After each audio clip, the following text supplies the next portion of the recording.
ومن يضلله فلا هادي له وأشهد أن لا إله إلا الله وحده لا شريك له وأشهد أن محمدا عبده ورسوله اللهم صل على محمد وعلى آل محمد كما صليت على إبراهيم وعلى آل إبراهيم إنك حميد مجيد اللهم بارك على محمد وعلى آل محمد كما باركت على إبراهيم وعلى آل إبراهيم إنك حميد مجيد يا أيها الذين آمنوا اتقوا الله حق تقاته ولا تموتن إلا وأنتم مسلمون يا أيها الناس اتقوا ربكم الذي خلقكم من نفس واحدة وخلق منها زوجها وبث منهما رجالا كثيرا ونساء واتقوا الله الذي تساءلون به والأرحام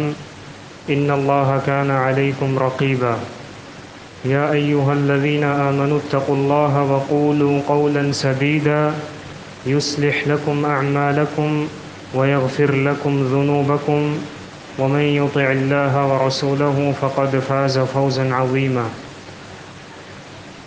أما بعد فإن خير الحديث كتاب الله وخير الهدي هدي محمد صلى الله عليه وسلم وشر الأمور محدثاتها وكل محدثة بدعة وكل بدعة ضلالة وكل ضلالة في النار من يطع الله ورسوله فقد رشد واهتدى ومن يعص الله ورسوله فقد ضل وغوى سبحانك لا علم لنا إلا ما علمتنا إنك أنت العليم الحكيم رب اشرح لي صدري ويسر لي أمري واحلل عقدة من لساني يفقه قولي رب زدني علما اللهم إني أسألك علما نافعا ورزقا طيبا وعملا متقبلا اللهم انفعني بما علمتني وعلمني ما ينفعني وزدني علما رب أعوذ بك من همزات الشياطين وأعوذ بك رب أن يحضرون.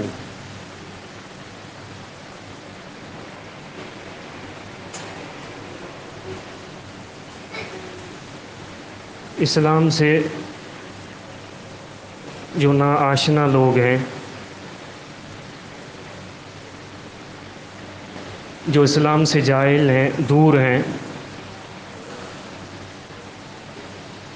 تو وہ اس فتنے کا شکار ہیں کہ لوگوں میں وہ خود بھی فتنہ بنتے ہیں اس آواز کے ساتھ کہ وہ یہ مطالبہ کرتے ہیں کہ اسلام مرد اور عورت کو برابری کے حقوق دے۔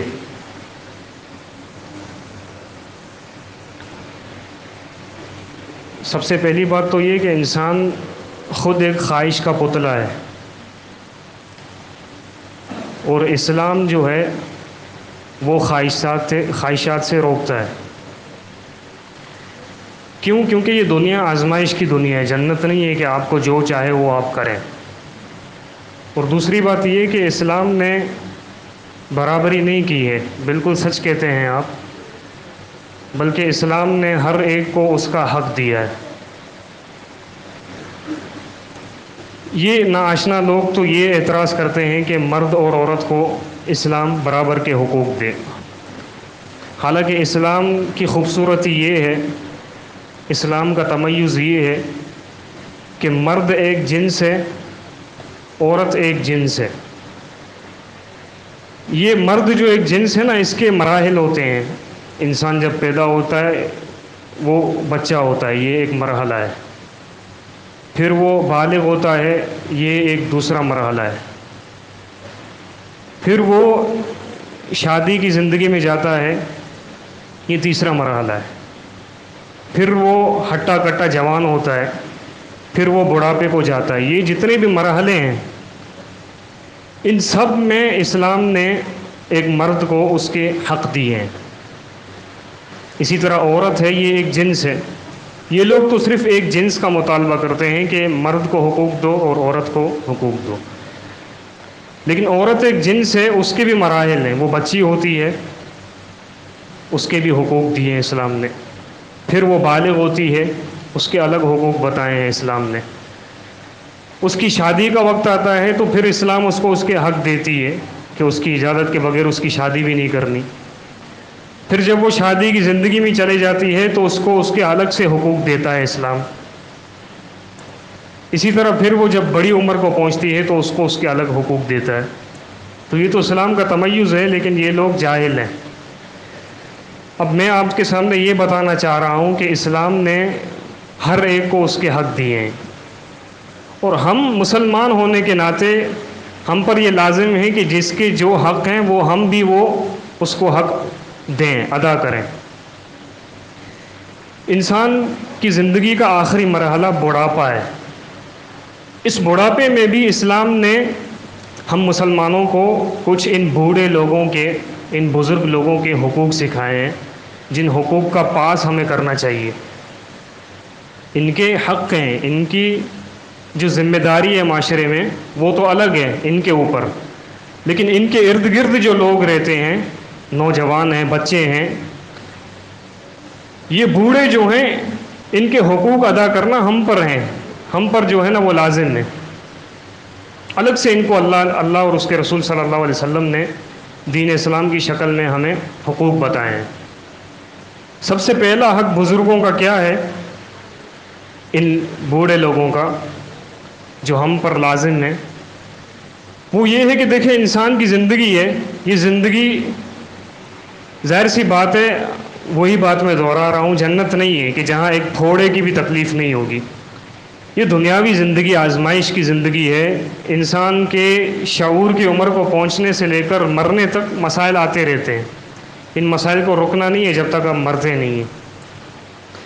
اب انسان کی زندگی میں اتار چڑھاؤ ہوتا رہتا ہے, کبھی خوشی, کبھی غم, کبھی بیماری, کبھی صحت, کبھی فقر, کبھی غنا, کبھی فتح تو کبھی شکست, کبھی امن تو کبھی خوف. اب مسائل جتنے بھی آتے ہیں, اسلام نے ہمیں یہ سکھایا ہے کہ بھائی ان مسئلوں کو حل کرنے میں جو پیش ہوں وہ آپ کے بزرگ ہوں, آپ کے بوڑھے لوگ ہوں, آپ کی بڑی عمر کے لوگ ہوں, آپ کی قوم کے کوئی بھی ہوں, چاہے وہ آپ کا والد ہو گھر میں, چاہے آپ کا چچا ہو, چاہے آپ کا بڑا بھائی ہو, یا آپ کے معاشرے میں کوئی بزرگ آدمی ہو. اگر یہ مسائل پیدا ہوتے ہیں, جسے ہمارے یہاں پر معاشرے میں زیادہ تر طلاق کے مسائل ہوتے ہیں, مسائل زندگی میں بہت ہوتے ہیں, لیکن ان کو فیصلوں میں آگے کرو. جو بھی مسئلہ ہے ان کو آگے کرو. صحیح بخاری میں حدیث ہے, دو صحابی رسول, ایک عبداللہ بن سہل اور دوسرے ان کا نام تھا محیسہ, ان کے چھوٹے بھائی تھے حویسہ. اب یہ عبداللہ اور حویسہ دونوں خیبر کی طرف جاتے ہیں. قلت تھی غلے کی تو یہ کھجوروں کی غرض سے خیبر جاتے ہیں. جب یہ دونوں مسلمان بھائی دوست خیبر کے باغ میں کھجوریں چن رہے ہیں, باغ بہت بڑا تھا, تھوڑے الگ ہو گئے ایک دوسرے سے, الگ ہو گئے, کافی ٹائم لگ گیا تو پتہ چلا کہ عبداللہ کو کسی نے قتل کر دیا باغ میں. یہ تو پریشانی پیدا ہو گئی حویسہ کے لیے. اب حویسہ نے اپنے بھائی کو بھی جمع کیا, ایک بھائی تھا, اور جو قتل ہوا عبداللہ اس کا بھائی عبد الرحمن بن سہل تھا, اس کو بھی جمع کیا. چلو اب اللہ کے رسول صلی اللہ علیہ وسلم کے پاس, خیبر میں رہنے والے یہود ہیں, اور میں یہ سمجھتا ہوں کہ ہمارے بھائی کو یہودیوں نے قتل کیا ہے. اللہ کے رسول صلی اللہ علیہ وسلم کے پاس جب یہ لوگ مقدمہ لے کر گئے تو اس وقت مقدمہ پیش کرنے کے لیے عبد الرحمن بن سہل نے پہل کی, ابتدا کی کہ میں یہ مقدمہ اللہ کے رسول کے سامنے پیش کروں, میں بات کروں اس مسئلے میں جو ایک پریشانی کھڑی ہو گئی ہے. جیسے ہی عبد الرحمن بن سہل نے بات کرنا چاہی, ابھی شروع ہوئی کی بات, اللہ کے رسول صلی اللہ علیہ وسلم نے اس کو چپ کرا دیا اور کہا کہ کبر, تم میں سے جو بڑا ہے اس کو بات کرنے دو. اب جو فیصلہ ہوا سو ہوا, اللہ کے رسول نے یہودیوں سے ان مسلمانوں کو دیت دلوائی, یہ فیصلہ ہو گیا. لیکن بتانے کا مقصد یہ ہے کہ عبد الرحمن بن سہل ان 3 آدمیوں میں سے سب سے چھوٹے تھے. وہ چاہ رہے تھے کہ میں یہ فیصلہ نمٹوں، اللہ کے رسول صلی اللہ علیہ وسلم کے سامنے پیش کروں. لیکن اللہ کے رسول نے ایک ادب سکھایا کہ بھائی جو بڑوں کا ادب ہے، ان کا حق ہے، ان کو وہ حق دو، بڑوں کو آگے کرو فیصلوں میں. اس کی کیا حکمت ہے؟ یہ شریعت ہمیں کیوں سکھاتی ہے کہ جو بھی مسائل ہوں ان میں بزرگوں کو آگے کرو؟ اس کی وجہ یہ ہوتی ہے، 2 وجہ ہوتی ہیں. ایک تو یہ کہ دیکھیں یہ بوڑھے لوگ ہیں، ان کا جتنا تجربہ ہوتا ہے اتنی ہماری عمر بھی نہیں ہوتی نوجوانوں کی. سمجھ رہے ہیں بات کو؟ ایک نوجوان ہے، اس کی جتنی عمر ہوتی ہے اس سے بڑھ کر ان بزرگوں کا تجربہ ہوتا ہے زندگی کا. انہوں نے سردی گرمی دیکھی ہوتی ہے، انہوں نے بڑے پاپڑ بیلے ہوتے ہیں زندگی میں، مسائل دیکھے ہوتے ہیں، ان سے نمٹنے کی ان کے اندر طاقت ہوتی ہے، تجربہ ہوتا ہے. تو لہٰذا ان کو فیصلوں میں آگے کرو. ان کو فیصلوں میں آگے کرو گے تو اس کا فائدہ یہ ہوگا کہ یہ مسائل کو اچھے سے نمٹا سکتے ہیں، کیونکہ تجربہ ہے. اس لیے آپ دیکھیں طلاق کے مسائل ہیں، ان میں ہمارے بزرگ دلچسپی نہیں لے رہے. ان کی روک تھام کون کرے گا؟ سب سے پہلے تو ابتدا یہ ہے کہ بھائی یہ جو جوڑے بنتے ہیں نئے، ان کو نکاح کے حوالے سے جو حقوق الزوجین ہیں، ایک دوسرے کے حقوق ہیں، ان کی رہنمائی دی جائے. یہ ابتدا ہے. لیکن جب یہ رشتہ انتہا کو پہنچتا ہے تو بزرگوں کا کام ہے کہ اس کو تھامیں، ان کے لیے کوئی راہ نکالیں، حل نکالیں. ان کو ایسے ہی نہ چھوڑیں، آپ کی قوم کے بچے ہیں، ان کے گھر اجڑنے مت دیں آپ. یہ بزرگوں کی ذمہ داری بھی ہے، اور ہماری ذمہ داری ہے کہ ہم بزرگوں کو آگے کریں. تو ایک تو وجہ یہ ہے کہ بھائی ان کے پاس تجربہ ہوتا ہے، ان کے پاس بہت سارے معاملات کو نمٹنے کی طاقت ہوتی ہے، صلاحیت ہوتی ہے. اور دوسری وجہ یہ ہے کہ نوجوان اور بوڑھے میں فرق یہ ہے کہ نوجوانوں اور جوانوں کے اندر ایک جذبہ ہوتا ہے، مار دھاڑ کا جذبہ ہوتا ہے. وہ کہتے ہیں ابھی یہاں کوئی مسئلہ ہوا بس ختم کرو اس کو، کسی نے مجھے مارا اس کو میں مار دوں، قتل کر دوں. ان کے اندر، جوانوں کے اندر ایک مار دھاڑ کا جذبہ ہوتا ہے. اب جو بزرگ ہیں ان کا کیا معاملہ ہے؟ بھلے یہ بزرگ اپنی جوانی میں ایک جذبہ رکھتے تھے، لیکن جب عمر بڑھتی ہے تو انسان کے اندر ٹھہراؤ آتا ہے، ایک تحمل آتا ہے، ایک صبر آتا ہے. خود بخود اللہ نے ایک نظام رکھا ہے. تو اس ٹھہراؤ کی بنا پر یہ بزرگ ہمیشہ وہی راہ نکالیں گے جو امن کی راہ ہوگی، مار دھاڑ کی راہ نہیں سوچیں گے یہ. جبکہ جوانوں کے اندر یہ جذبہ ہوتا ہے ابھی معاملہ ہوا ختم کرو اس کو، بعد میں جو ہوگا دیکھا جائے گا. لیکن بزرگوں کو یہ خیال ہوتا ہے کہ کہیں رشتے خراب نہ ہوں، کہیں کوئی ہم سے ہمارا عزیز بچھڑ نہ جائے. یہ حکمت ہے بھائی. یہ بوڑھوں کا حق ہے کہ ان کو آپ اس کا حق دیں. جو بھی مسائل ہو گھر میں اپنے بڑوں کے سامنے پیش کریں، اپنے آپ کو آگے مت کریں. بھلے اللہ نے آپ کو صلاحیت دی ہے، علم دیا ہے، لیکن علم کے ساتھ تجربہ بھی ایک حیثیت رکھتا ہے. علم کے ساتھ تجربہ حیثیت رکھتا ہے. یہ پہلا حق ہے ان کا. دوسرا حق یہ ہے کہ یہ بوڑھے لوگ آپ کے معاشرے میں کمزور لوگ ہوتے ہیں، ان کے اندر طاقت نہیں ہوتی. اگر آپ کے گھر میں ایسا بوڑھا ہے، وہ تو آپ کی کفالت میں ہے، آپ کا والد، آپ کے چچا ہو گئے جو آپ کے ساتھ جوائنٹ فیملی میں رہ رہے ہیں. لیکن اگر معاشرے میں کوئی ایسا بزرگ ہے کہ آپ کو پتہ ہے کہ یہ کمانے کے قابل نہیں ہے، یہ گھر چلانے کے قابل نہیں ہے، اب اس کی ہڈیاں کمزور ہو گئی ہیں، اس کی کمر اب مضبوط نہیں ہے، تو ان کا حق ہم پر یہ ہے کہ ان بزرگوں کی مدد کریں ہم. اس کی سب سے بہترین مثال اللہ کے نبی موسیٰ علیہ الصلوۃ والسلام. موسیٰ علیہ الصلوۃ والسلام سے مصر میں قتل ہو گیا. اب اپنی جان بچاتے ہوئے وہ مدین چلے گئے، مدین کے علاقے میں. جب مدین میں پہنچے تو وہاں سے گزر ہوا، ایک پانی کا گھاٹ تھا جہاں پہ لوگ اپنے جانوروں کو پانی پلایا کرتے تھے. موسیٰ علیہ الصلوۃ والسلام وہاں پر آرام کرنے کے لیے رکے. دیکھا کہ 2 عورتیں ہیں. وَلَمَّا وَرَدَ مَاءَ مَدْيَنَ وَجَدَ عَلَيْهِ أُمَّةً مِّنَ النَّاسِ يَسْقُونَ وَوَجَدَ مِن دُونِهِمْ امْرَأَتَيْنِ تَذُودَانِ. دیکھا کہ ایک پانی کا گھاٹ ہے، وہاں پہ بہت سارے لوگ جمع ہیں اپنے جانوروں کے ساتھ، باری باری سے اپنے جانوروں کو وہ پانی پلا رہے ہیں. دیکھا کہ 2 عورتیں ہیں جو اس پورے جم گٹھے سے الگ کھڑی ہوئی ہیں، اپنے جانوروں کو روکے ہوئے. موسیٰ علیہ الصلوۃ والسلام نے بطور ہمدردی ان دونوں عورتوں سے پوچھا، قال ما خطبکما، کیا بات ہے کہ تم اپنے جانوروں کو لے کر یہاں سائڈ پر کھڑی ہو اور سارے قوم کے لوگ وہاں پانی کے گھاٹ پر اپنے جانوروں کو پانی پلا رہے ہیں؟ اب ان عورتوں نے یہ شکوہ کیا، انہوں نے کہا کہ قال ما خطبکما قالتا لا نسقی حتی یصدر الرعاء وابونا شیخ کبیر۔ اصل میں بھائی مسئلہ یہ ہے کہ یہ سارے آدمی ہیں، ہم تو عورتیں ہیں، ہمارے گھر کا ایک ہی مرد ہے ہمارا باپ جو کہ شیخ کبیر بوڑھا ہے، سخت ضعیف ہے۔ اب جب تک یہ جمگٹھا یہاں سے خالی نہیں ہوگا اس وقت تک ہم پانی نہیں پلا سکتے، ہم کمزور ہیں۔ موسیٰ علیہ الصلوۃ والسلام نے کیا مدد کی کہ ان کے جانوروں کو لیا اور ان کو پانی پلایا، ان کی مدد کی۔ پھر ان دو بیٹیوں نے اپنے باپ سے ذکر کیا کہ ایک ایسا نوجوان ہمیں ملا ہے، ابا جان آپ تو بوڑھے ہو گئے ہیں، آپ سے کام نہیں ہوتا، ہم بھی عورت ذات ہیں، تو کیوں نہ آپ اس مرد کو جو کہ ہمیں نیک لگتا ہے اس کو ہم اپنے گھر میں خدمت کے لیے رکھ دیں۔ تو ان کے والد تھے، وہ بھی اللہ کے نبی تھے، شعیب علیہ السلام، انہوں نے موسیٰ علیہ الصلوۃ والسلام کو اجرت پر اپنے گھر پر رکھا، اور وہ اجرت کیا تھی کہ اپنی بیٹی موسیٰ علیہ الصلوۃ والسلام کو نکاح میں دے دی۔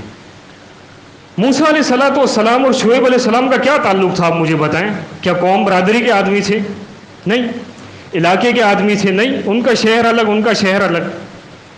لیکن یہ مسلمان کا ایک جذبہ ہوتا ہے کہ وہ جو جوان ہوتے ہیں وہ بزرگوں کی کمر بنتے ہیں، وہ دست و بازو بنتے ہیں۔ وہ کتنی عجیب بات ہے کہ یہ ہمارے جو والدین ہیں، ہم جب پیدا بھی نہیں ہوئے تھے ہمارے لیے انہوں نے کچھ کیا کیا اہتمام کیا ہے، ہمارے لیے کپڑے لیے انہوں نے، ہمارے بولنے کے بغیر، مطالبے کے بغیر، ہمارے لیے دن رات ہمارے والد نے خون پسینہ بہا کر ہمارے لیے محنتیں کی، ہمیں پالا پوسا، ہمیں جوانی تک پہنچایا، ہمارے لیے اسکول کا انتظام کیا، جو اس سے ہو سکتا تھا اس نے کیا، ہر ایک کے والد نے۔ اب جب بچہ جوان ہوا، بچے کی کمر مضبوط ہوئی، باپ کی ہڈیاں کمزور ہوئیں، بچہ اس قابل ہے کہ وہ اپنے باپ کا دست و بازو بنے، پھر بھی اگر بچہ یہ باپ سے مطالبہ کرے کہ ابا جان آپ بھی نکلیں گھر سے کام کرنے کے لیے، تو یہ تو شرم کی بات ہے۔ یہ اب تو جوان ایک بیٹا ہے، اس کی ذمہ داری ہے کہ جس طرح تم جب تمہاری ہڈیاں کمزور تھی، تم چھوٹے تھے، تمہارے والد نے تمہیں پالا پوسا، اس نے اپنی زندگی تمہارے پیچھے کھپا دی، اب تمہیں کیا پڑی ہے کہ تم اپنے والد کو کہتے ہو کہ باہر نکلو اور کماؤ؟ نہیں، اب اس بوڑھے بزرگ جو کہ سب سے پہلے تمہارا قریبی ہے، وہ تمہارا باپ ہے، اس کا حق یہ بنتا ہے کہ اس کو گھر میں بٹھاؤ، اس کو اب تم کما کر کھلا کر اور پلاؤ، اس کی ذمہ داری اب تم اٹھاؤ، نہ کہ یہ کہ تم اب اس کو گھر سے باہر نکالو۔ تو یہ ان بزرگوں کا حق ہے بھائی، اگر ہمارے والد ہیں بزرگ تو ان کو کام کرنے مت دیں، ان کی ہڈیاں کمزور ہیں، ان کے اندر وہ طاقت نہیں ہے، وہ گودا نہیں ہے ان کے اندر کہ وہ اب مزدوری کر سکیں، وہ کوئی ہمت والے کام کر سکیں۔ والد تو والد، ایک مسلمان کا معاشرے میں یہ ایک ذمہ داری ہے کہ جو آپ کے جاننے والے بزرگ ہیں، بھلے آپ کا ان سے رشتہ داری نہ ہو، قوم برادری کا تعلق نہ ہو، لیکن آپ کو پتہ ہے کہ یہ کمزور ہے، پریشان حال ہے، تو اس کا دست و بازو بنے آپ، یہ ان کا حق ہے۔ عمر بن خطاب رضی اللہ عنہ کے بارے میں مشہور واقعہ ہے، روز رات کو ایک گھر سے نکلتے تھے، روز رات کو۔ ایک مرتبہ طلحہ رضی اللہ عنہ نے دیکھ لیا کہ کیا ماجرا ہے، امیر المؤمنین اپنا گھر چھوڑ کر رات کو کسی اور کے گھر سے نکل رہے ہیں۔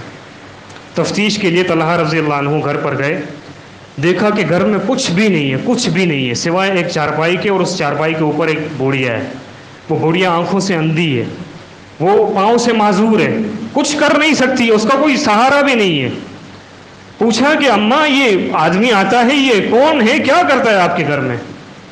فرمایا کہ میں تو اس کو جانتی ہی نہیں ہوں کون ہے، لیکن روز آتا ہے، میرے لیے کھانے کا اہتمام کرتا ہے، خود پکاتا ہے، اور جو گندگی ہے میں باتھ روم تک نہیں پہنچ سکتی، یہ گندگی صفائی کر کے چلا جاتا ہے۔ طلحہ رضی اللہ عنہ نے کہا کہ یہ تو امیر المومنین عمر بن خطاب ہیں۔ پھر وہ عورت حیرت میں پڑ گئی۔ یہ ایک مثال ہے کہ نوجوان بوڑھوں کے دست و بازو بنتے ہیں، نہ کہ یہ کہ وہ ان کو تکلیف میں ڈالیں۔ یہ دوسرا ان کا حق ہے۔ تیسرا حق یہ ہے کہ یہ جو عمر ہے بڑھاپے کی، اس میں انسان اسی سوچ میں ہوتا ہے کہ اب کب موت آئے اور میں اس دنیا سے چلا جاؤں، کیونکہ ایک عیاشی ہوتی ہے، ایک انجوائمنٹ ہوتا ہے، ایک سیر و تفریح ہوتی ہے، وہ جوانی کی عمر ہوتی ہے جو انہوں نے کھپا دی ہے، اپنے اپنے وقت انہوں نے گزار دیے ہیں۔ اب ان کی جو زندگی ہے نا، جو زندگی جس مرحلے پر یہ پہنچے ہیں، ان کے اندر جو احساس ہے اس احساس کو سمجھیں آپ۔ وہ احساس کیا ہے کہ ان کے اندر یہ احساس ہوگا، ان کو تجربہ ہے، جو بزرگ یہاں بیٹھے ہوئے ہیں، میں تو بوڑھا نہیں ہوں لیکن جتنا مجھے پتا ہے وہ میں بتا رہا ہوں آپ کو۔ ان کے اندر یہ ایک احساس ہوتا ہے کہ ہمارے ساتھ کوئی بیٹھے، ہمارے ساتھ کوئی باتیں کرے، ہم بھی ان کے ساتھ اپنے جوانی کے کوئی تجربے شیئر کریں، ہمارے ساتھ کوئی مستی مذاق کرے، تاکہ ان کی طبیعت میں ایک خوشی آ جائے، کیونکہ ان کی زندگی جو ہے اب ایک فکر کو ہوتی ہے کہ ہمیں اب اس دنیا سے جانا ہے۔ تو ان کا یہ حق ہے، خاص طور پر ایک بچے کا یہ حق ہے کہ وہ روزانہ، اگر اس کے والدین زندہ ہیں یا ان میں سے کوئی ایک زندہ ہے تو ان کو ٹائم دے، ان کے ساتھ بیٹھے، ان کے ساتھ گفتگو کرے۔ ان کا دل بہلتا ہے، ایسے پریشانیاں ختم ہوتی ہیں۔ اب ان کے علاوہ، ان کے پاس پریشانیوں کے علاوہ اور کیا ہے؟ اور کچھ بھی نہیں ہے ان کے پاس۔ تو ان کے پاس آپ بیٹھیں گے، باتیں کریں گے، ان کا دل بہلتا ہے۔ اللہ کے رسول صلی اللہ علیہ وسلم کے پاس مسند احمد میں حدیث ہے، ایک بڑھیا آتی ہے عورت، اللہ کے رسول صلی اللہ علیہ وسلم سے سوال کرتی ہے کہ اللہ کے رسول صلی اللہ علیہ وسلم، میں تو بوڑھی ہو گئی ہوں، کیا بوڑھی عورتیں جنت میں جائیں گی؟ رسول اللہ صلی اللہ علیہ وسلم نے فرمایا، ان الجنت لا تدخلها عجوز، معذرت کے ساتھ جنت میں بوڑھی عورتیں نہیں داخل ہوں گی۔ وہ عورت یہ سن کر روتی ہوئی چلی گئی، جا رہی تھی۔ اللہ کے رسول صلی اللہ علیہ وسلم نے اپنے صحابہ جو ارد گرد بیٹھے تھے ان کو کہا کہ بھائی اس کو بتاؤ کہ یہ جوان ہو کر جائے گی، بوڑھی تھوڑی جائے گی، جنت میں بوڑھی تھوڑی ہوگی، کیونکہ اللہ تعالیٰ کا فرمان ہے، انا انشأناہن انشاء فجعلناہن ابکارا عربا اترابا، جنت میں سب عورتوں کو اللہ تعالیٰ نوجوان بنائے گا۔ کتنی بڑی بات ہے، یہ خوشخبری ہے بوڑھے اور بوڑھوں کے لیے۔ نوجوان بنائے گا، کنواری بنائے گا، اور نئے سرے سے ان کے جنت میں نکاح ہوں گے، اور دنیاوی نکاح نہیں ہوں گے بلکہ گندگی سے پاک ہمیشہ۔ تو اس کو خبر دو کہ تم تو جوان ہو کر جاؤ گی، بوڑھی ہو کر تھوڑی جاؤ گی۔ پھر صحابہ نے اس کو خبر دی اور اس کو ایک تسلی ملی۔ یہ انسان کی فطرت ہے کہ جب اس عمر کو پہنچتا ہے تو وہ یہ چاہتا ہے کہ میرے ساتھ کوئی دل بہلانے والی باتیں کرے۔ تو ان بوڑھوں کا حق ہے، خاص طور پر ہمارے جو والدین ہیں، پھر اس کے بعد ہمارے جو ارد گرد کے لوگ ہیں، جاننے والے ہیں، ان کو ٹائم دیں، آپ ان سے باتیں کریں، آپ ان سے مستی مذاق کریں، اس کے بڑے فوائد ہیں۔ یہ ان کے حقوق ہیں، اللہ تعالیٰ ہمیں ان کے جتنے بھی حقوق ہیں دیگر اور یہ جو ہم نے سنے، اللہ تعالیٰ ہمیں یہ حقوق پورا کرنے کی توفیق عطا فرمائے۔ وآخر دعوانا ان الحمد للہ رب العالمین۔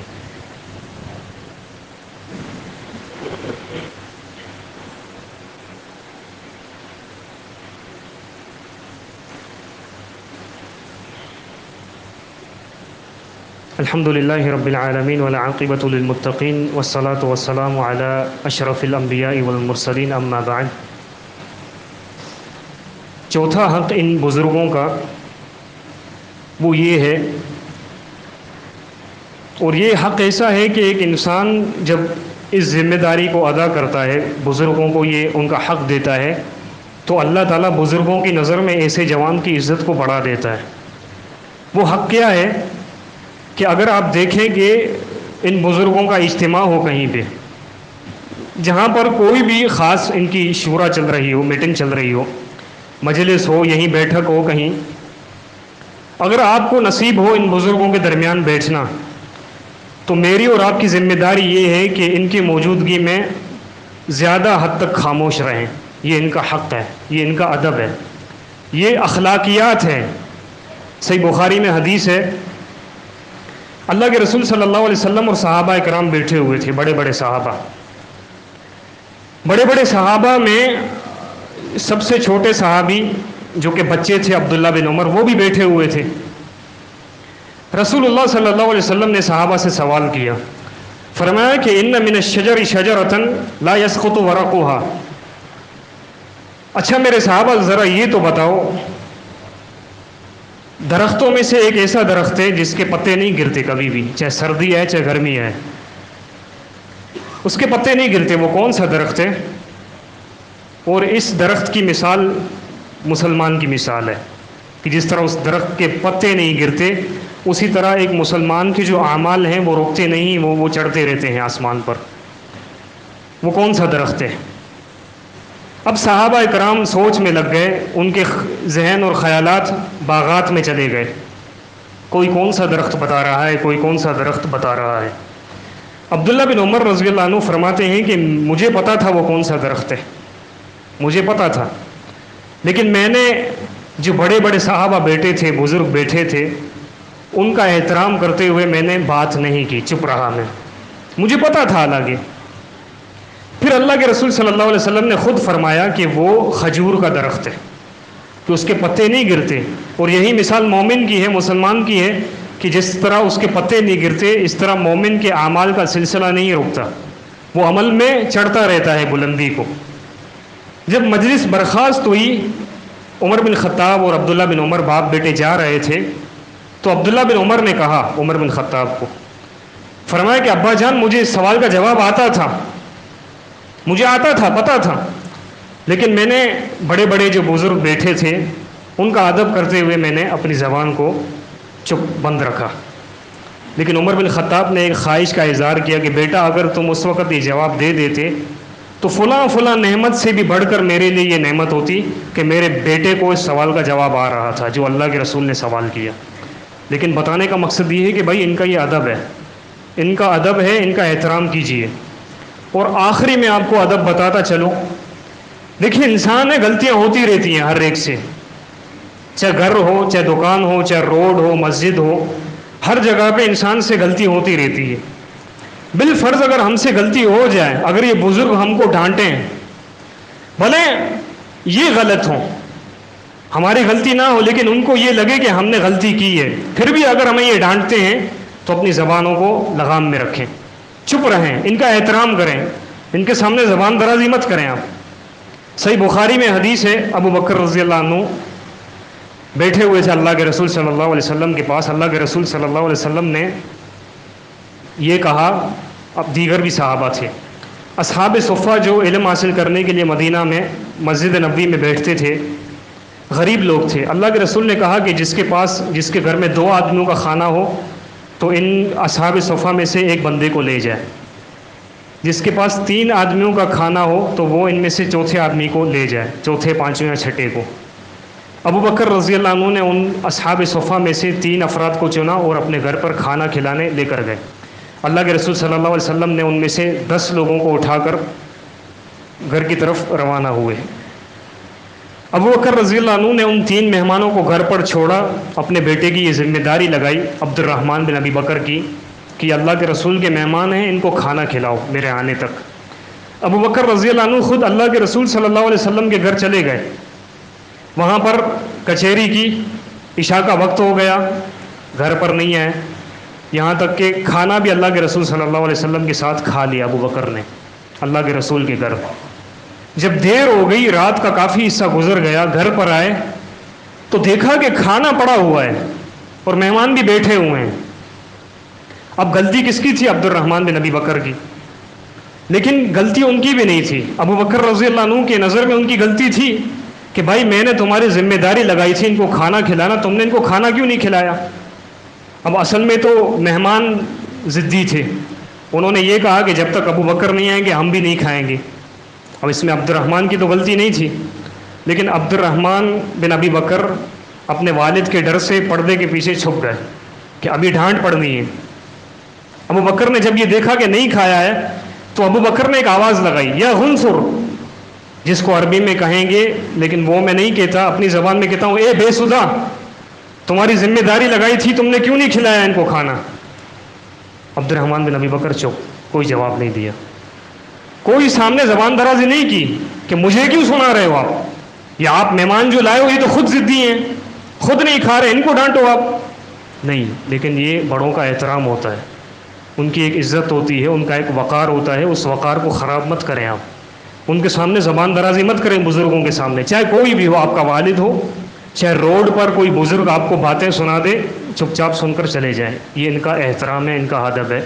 اور یہ چیز سوائے اس کے کہ آپ کو عزت کے علاوہ کسی اور چیز میں زیادہ نہیں کرے گی، آپ کی ہی عزت بڑھے گی، لوگوں کے نزدیک بھی اور اللہ کے نزدیک بھی۔ اللہ تعالی ہمیں ان باتوں کو سمجھنے کی توفیق عطا فرمائے۔ ان الحمد للہ نحمدہ اس ویڈیو کو زیادہ سے زیادہ شیئر کیجیے اور ہمارے چینل سبحانی مسجد لیاری کو سبسکرائب کیجیے اور صدقہ جاریہ کے مستحق بنیے۔ جزاکم اللہ خیرا کثیرا فی الدنیا والآخرہ۔